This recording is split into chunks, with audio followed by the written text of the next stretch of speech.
during the video. So I know a few of you logged in later. So you have been marked present. The only person I don't have marked present for today's class is Kurt. Okay, everyone else has been marked present.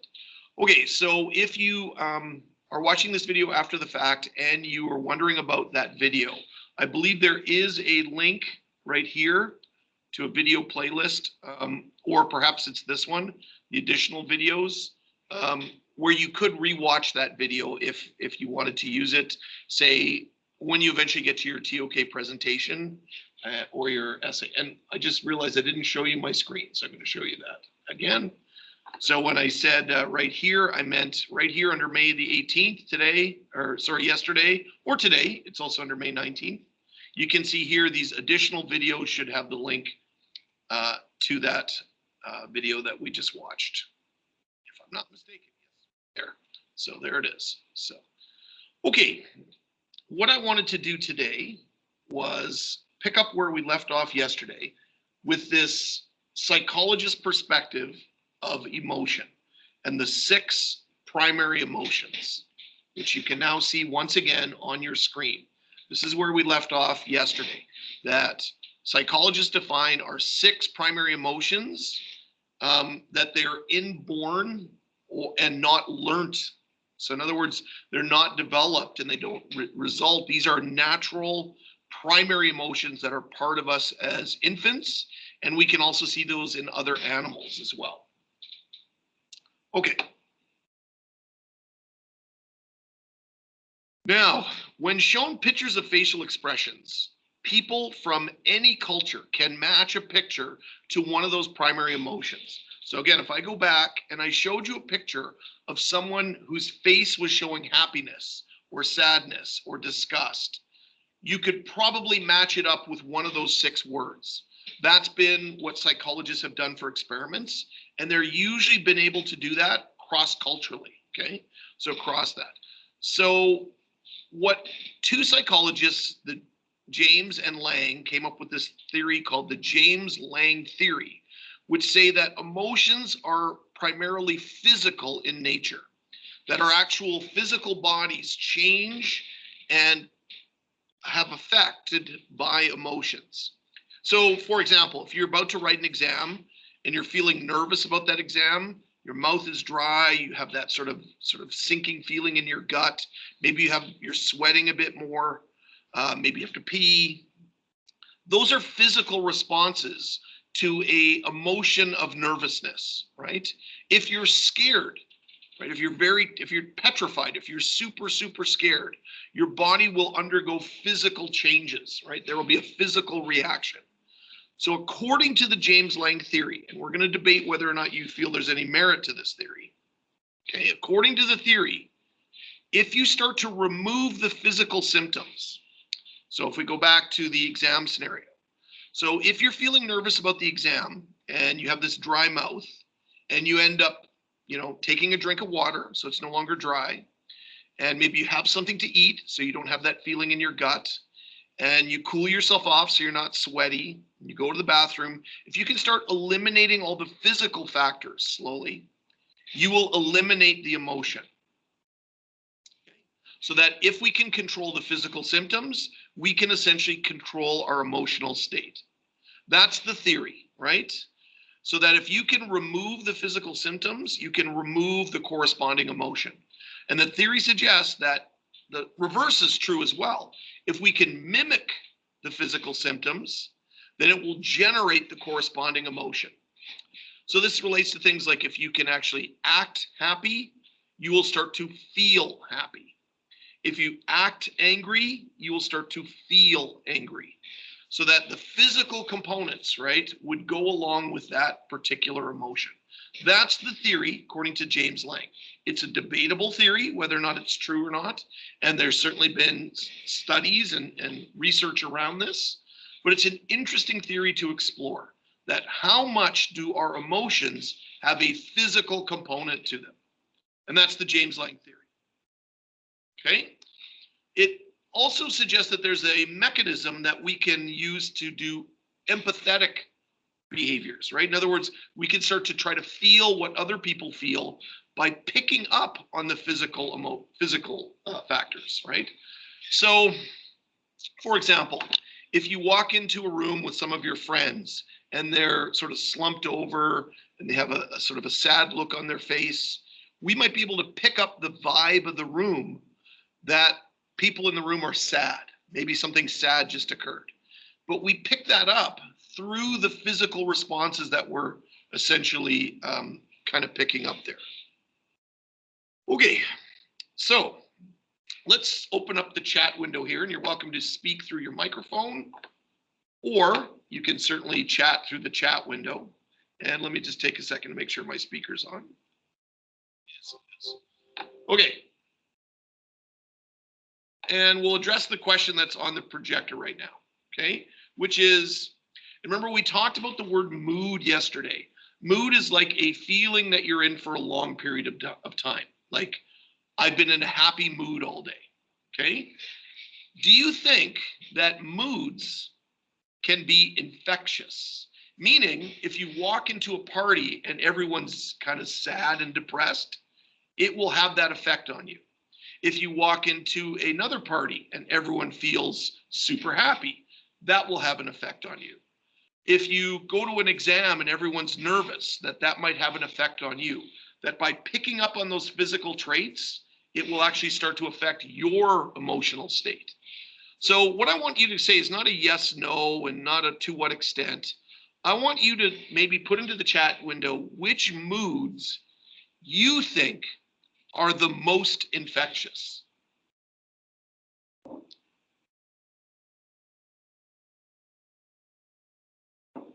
So just put some thoughts into the chat window or turn on your microphone and speak them.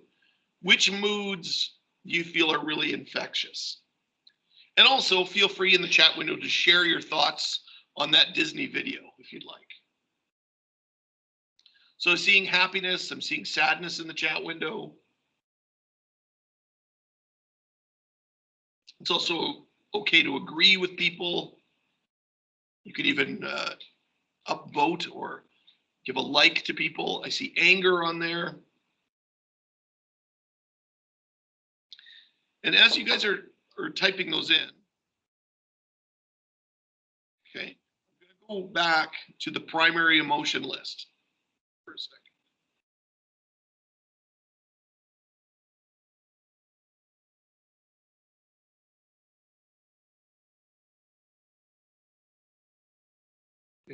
So notice the first emotion that was typed in the chat window was one of the primary emotions, as was sadness, as was anger. Okay. Anxiousness is not on the primary list, right? So anxiousness has been debated as a primary emotion, that people say that being anxious, okay? Other people will say that being anxious is just a subset of fear, that fear is in fact anxiousness. Okay, again, that's something that you could explore in an essay or in a presentation. What are these primary emotions? What are secondary emotions? I noticed sadness on there. So you guys tapped into the primary emotions as something that could be infectious, that if you went into a scenario where there was the mood of anger in the room, that it could have an effect on you. Okay, and that's also something that you kind of see a little bit in the video. And I can certainly use, say, American politics as an example of where people can use emotion to try to influence other people's behaviors. So it really could have a much larger context, that this TOK content here in the realm of emotions could also be something you could extend into, say, an IB history class. Okay, the next thing I want to talk about is the role of belief in this. So the last time we saw the word belief was way back in our unit on epistemology, that knowledge is justified true belief, that somehow belief has an effect on knowledge. So now let's talk about the role between belief and emotion. Okay, so this is a criticism of the James Lange theory, that it ignores the fact that emotions have a mental as well as a physical aspects. That certainly emotions can be affected by our bodies, and certainly there is a physical aspect to emotions, but there's also a belief aspect, okay? And perhaps as the argument goes. This is what distinguishes us from other animals. And again, that's disputable. So if we move from primary emotions to things like social emotions, which I'll list a few there: jealousy, ambition, contempt, embarrassment, gratitude, pride, shame, and sympathy. I'm not even going to attempt that word again. Okay. So what about those social emotions? Is that a realm of our intelligence and the fact that we're social creatures? Okay. A dog, for example, might be worried about its immediate environment, and it might be having emotions about that. But a dog doesn't necessarily worry about something that's coming up in the future in the same way that humans do, right? Now, is that because the dog doesn't understand the future that's coming up? Like if the dog had a vet appointment and the dog doesn't like the vet, is the dog going to be upset? It might be argued that the dog doesn't comprehend that it understands that a vet is coming up, okay? But human beings can understand that maybe we have an exam coming up. Or it's been argued that humans are the only species that's aware of our own mortality, that humans are aware that we're going to die, okay? That the universe is eventually going to go to heat depth, that dogs and fleas and termites and single cell organisms don't know these things the same way we do, okay? Maybe, though, that's a factor of a previous unit, language. Maybe it is true that a dolphin is aware that it's going to die. It just is unable to express that to us because of a language barrier. So again, you can start to connect these TOK units together as you start to explore some of these concepts. Now, here's how a change in belief could cause a change in emotion. The example I pose is you enter a dark room and you see, using your physical senses, back to our sense perception unit, a snake in the corner of the room. Now remember, it's a dark room. So you see a snake. You will feel scared. You will have that emotion of fear. You'll have a fear response. But then suddenly, as the light turns on, you realize what you saw wasn't a snake at all. It was a rope coiled up in the corner of the room. Okay?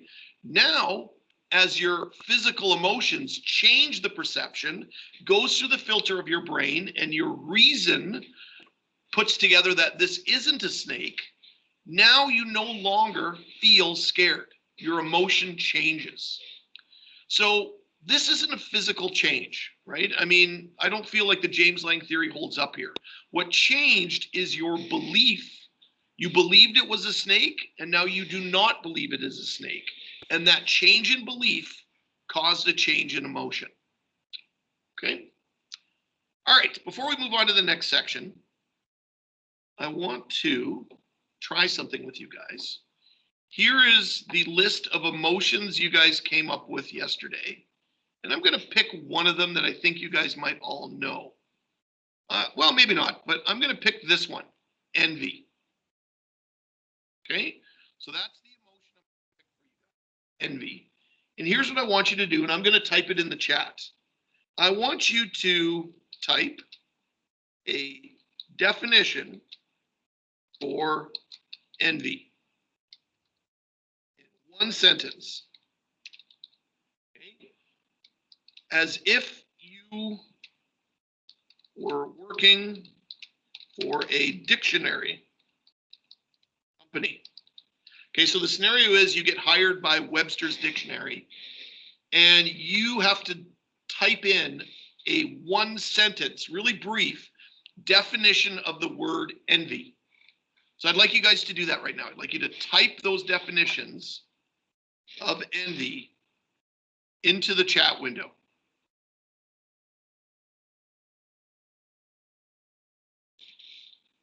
Okay, and as you guys type them in, I'm going to try and put them on this slide that you guys can see. I know you can see the chat window too, but a one sentence definition for the word envy.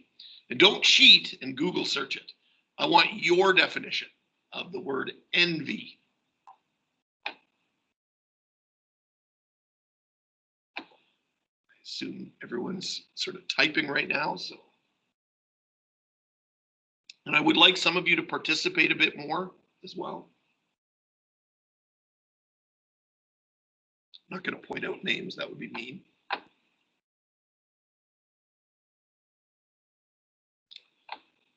Okay.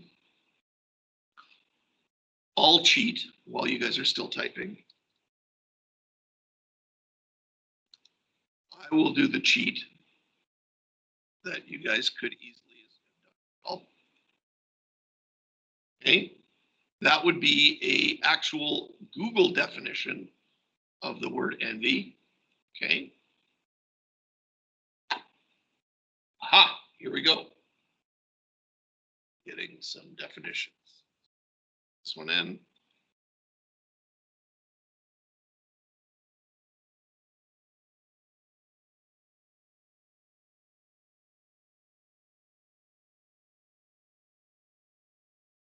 Oops, sorry about that.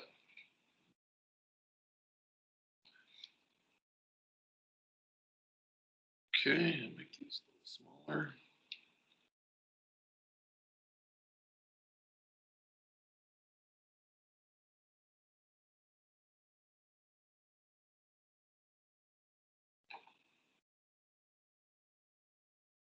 All right, now you guys are cooking along here.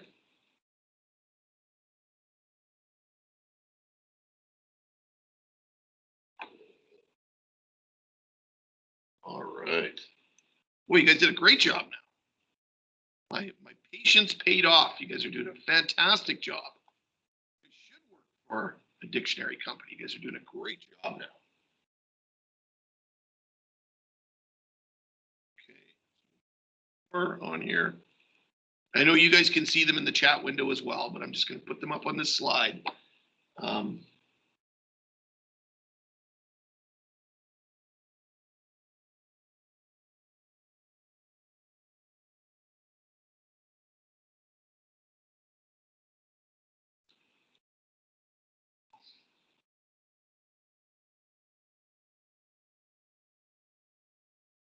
Make these smaller now. You guys are doing such a good job.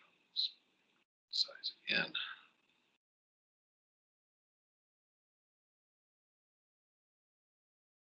Okay, let me just scan the list here. Okay. Meeting. Thank you, Kurt. I've changed your attendance. Okay. I like one of your comments here, kept it really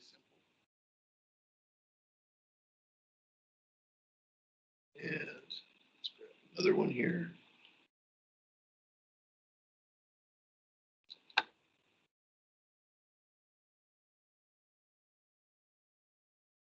Another one here.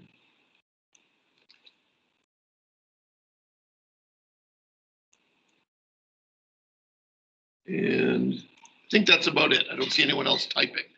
So I hope I didn't miss any. Oh, I did get, there's one more here.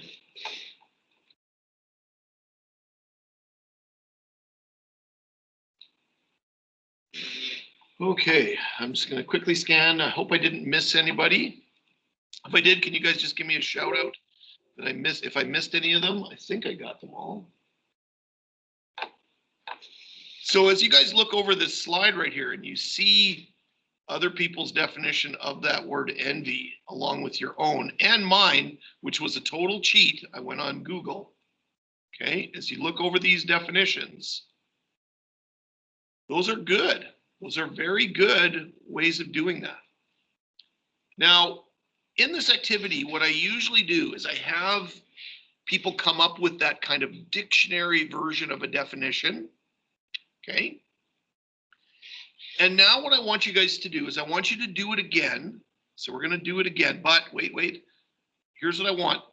As simple as that was, as simple as that definition of the word envy was, okay, I want you to do it even simpler. Even simpler. Imagine you had to explain the word envy to a 4-year-old child, like say a relative.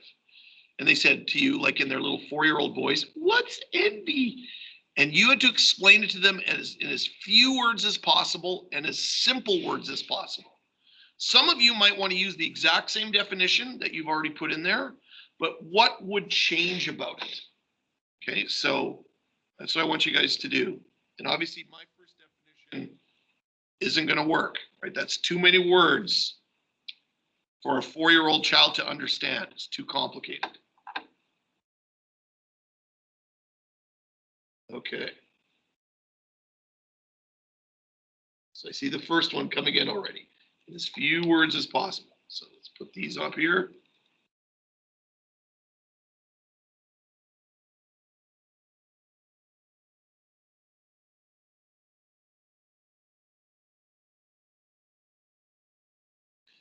Yeah, I'm not Mr. McWilliam. I'm not going to worry about spelling mistakes.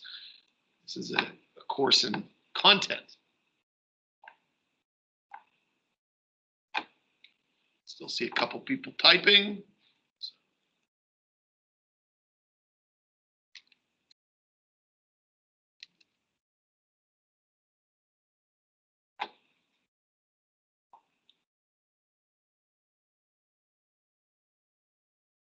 Again, doing a great job here, everybody.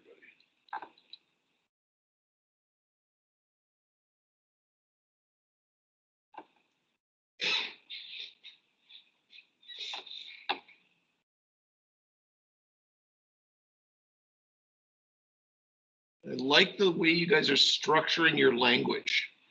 Really kind of keeping the words simple.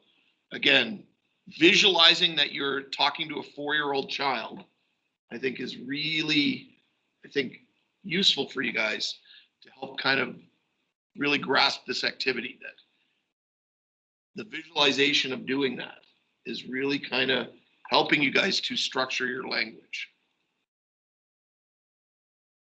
Maybe some of you have 4-year-old relatives, maybe a brother or sister or a cousin or something, and you have to explain things to that particular person. So you've been in this scenario where you have to explain something to them using very simple language. Okay. So I'll stop right there because I don't see anyone else typing right now. And we'll look at this list right here. And this is an excellent list, right? How NV kind of works right here with this simpler language, okay? And how you incorporated a real life scenario, for example, using someone else's toys or clothes. That's a real life situation that you can put into context for somebody, right?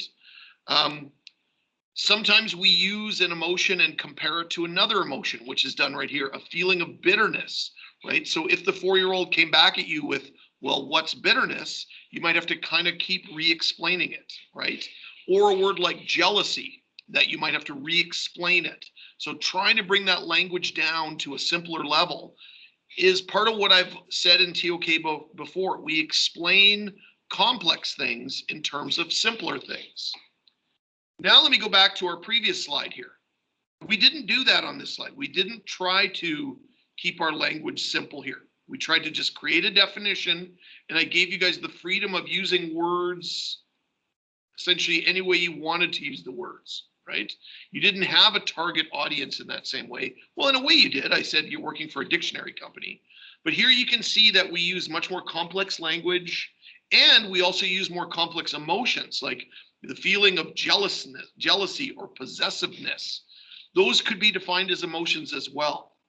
So again, what I'm trying to model for you guys is not just a kind of an exploration of emotion, but also some of the things you could do in a TOK essay, and even more so in a TOK presentation. So in your TOK presentation, and again, the IB defines it as that. It gives you a lot of freedom for what you do. It doesn't have to just be a speech. You could do an activity like this with your classmates, where you could ask your classmates to do something like I just did. You could redo this activity, or you could put your own slant on it. You could do it in a different way. And that can easily be something that'll help fill in a lot of the time that you're doing for that TOK presentation. So if you're really worried that you have to come up with a 5-minute presentation, what am I going to talk about for that whole time? Excuse me. Then put an activity in there.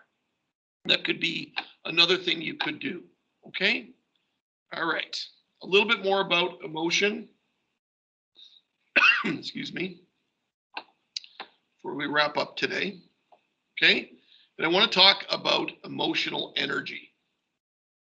So, emotions can provide us with energy, right? If you're angry, you might have a lot of energy to do stuff, right? If you're annoyed at someone, you might be motivated to do something. So a combination of energy and motivation, right? So every day going to school, every day going here on Microsoft Teams can be boring, can be repetitive, and it may be very difficult for you to find the energy to connect to teams and to do your TOK work, okay? The example I pose, a mathematician who spends all his day doing formulas, a biologist that does experiments all day, a writer who's writing all day, okay? You may lack that motivation on a day-to-day basis. So if we use emotion and bring it to words like passion and motivation, maybe then we can see how emotion can in fact not be necessarily the source of knowledge, but it can be the sort of fuel behind what we use to then gather up new knowledge, right? Just like food is the source that keeps us alive, maybe emotion is the source of the fuel that keeps us driving us to put in new knowledge. So that's an argument that says that emotion can lead to knowledge, right? That emotion plays a role in how we sort of, a positive role in how we could acquire new knowledge rather than just look at it as an obstacle. We will look at it as an obstacle. Absolutely, we will. Okay. But looking at the way it works, let's again, in the rest of this unit, look at it both as an obstacle to knowledge and as a source of knowledge. The third point, intuition, will be more so explored when we look at intuition, if we look at intuition in one of our extras units. Okay. All right. So that's where I'm going to stop. And that's where we will pick up with our emotions tomorrow. Okay. And just to show you guys again the schedule, when I say tomorrow, I don't mean tomorrow. What I mean is Tuesday. Tuesday, so here we just finished Wednesday. Tuesday, next Tuesday after the long weekend, will be the next time you guys connect with me over Teams. And then we'll also connect on Wednesday, okay? And I hope to finish emotion over those two classes so that when we get back from remote learning, we're already at a point where we can now look at whether or not we look at imagination, faith, memory, and intuition, those optional ways of knowing. But also, when we get back from remote learning, it'll definitely be time for you guys to be working on your final assessments, which is why those 3 stages, preparing for the final stages assessments, are things I'd like you to begin to work on over this time during remote learning, okay? A reminder what they are, if you just go to, for example, the phase 1 form, it's just a Google form for you to fill out, okay? The first one is very short. It's just a few questions to fill out, some check boxes to check off, and it's opinion-based. However, as you get on to the second and especially the third one, it's definitely going to take more time. You have to actually type in some responses and things like that. Okay? All right, everybody. I'm not going to see you guys for, almost a week, not till next Tuesday. So have a nice long weekend. I'll say goodbye to that right now. Have a nice long weekend. And since it's the end of the week, I'm going to make an offer for the bad joke of the week. Remember, bad jokes of the week are not repeated nor explained. So if you don't like it, get it, or hear it, it's not my fault. And normally I ask, do you accept or reject? And I could ask you guys to type in the chat window, but I'm just going to say, like I did last week, if you reject this bad joke, you can log off to Teams right now or mute your speakers. And if not, then I'll tell you guys the bad joke of the week. So a guy goes to the doctor and he says, "Doc, I've been having the same bad dream all week. all week I keep having this like nightmare. I have this dream that I'm a muffler on the end of a car. Every night I go to sleep and I have this dream, I'm a muffler. Next night I go to sleep, I have a dream, I'm a muffler. Doctor says, okay, what's the problem? He says, when I wake up, I'm exhausted. Have a good long weekend, kids. I'll see you on Tuesday.